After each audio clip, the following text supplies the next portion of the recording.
Welcome to ClearTask. Today, I'll show you the fastest and cleanest way to remove the background from a scanned signature right inside Microsoft Word without needing Photoshop or any external tools. First, open your Word document. Go to the Insert tab, click Pictures, and choose this device to load your scanned signature file. Once the image is on the page, we need to trim the excess.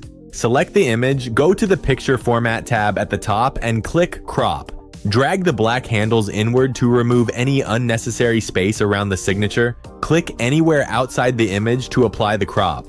Next, let's make the signature easy to position. Click the image again, find the Wrap Text option, and select in front of text. Now you can easily drag the signature anywhere on your document. Now for the main step, removing that grayish paper background. With the signature selected, go back to Picture Format, click Corrections, and look all the way at the bottom for Picture Corrections options. Click that to open the side panel.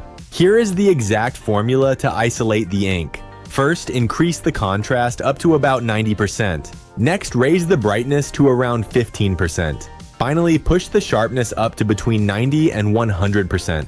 Instantly, the background paper will turn perfectly white, blending seamlessly into your document page, while your signature ink becomes dark and crisp. If the ink looks a little washed out, just pull the brightness down a few notches until it looks perfect. That's it. A clean, professional signature, ready for your documents. If this quick guide saved you time, please like the video and subscribe to ClearTask for more straightforward tutorials. Thanks for watching.